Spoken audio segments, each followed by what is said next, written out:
Seorang pemuda tanpa peduli keselamatannya melompat untuk menyelamatkan Presiden Amerika. Melihat itu, Presiden sangat terharu.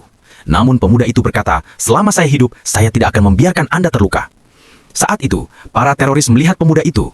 Mereka mulai mengguncang pesawat dengan keras agar dia jatuh dari ketinggian. Situasi menjadi sangat tegang, tapi juga sedikit konyol. Begitu pemuda itu sampai di atas, dia memotong tali.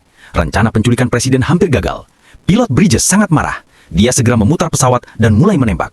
Namun pemuda itu dengan cepat melompat ke dalam freezer. Tapi Presiden tidak bisa merasa aman karena dari dalam freezer pemuda itu mulai mengetuk dengan keras.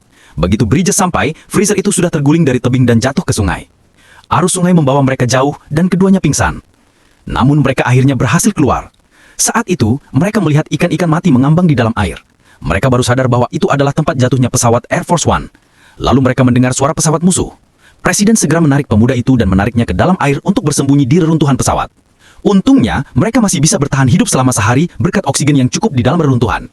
Presiden berpikir bahwa menunggu tim penyelamat adalah pilihan yang lebih baik. Namun saat itu juga, sebuah ledakan besar terdengar di atas mereka.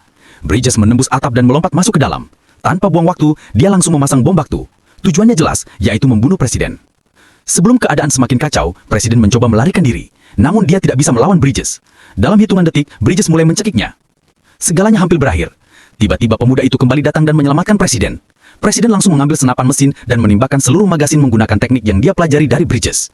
Namun bom masih aktif dan waktu semakin sedikit. Tiba-tiba, Presiden mendapat ide.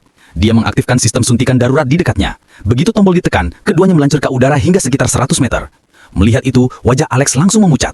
Sebelum dia bisa melakukan apapun, pemuda itu mengambil busur dan menembakkan anak panah. Anak panah itu melesat cepat, tetapi hanya mengenai jaket Alex. Alex tertawa dan mengira semua ini hanya lelucon.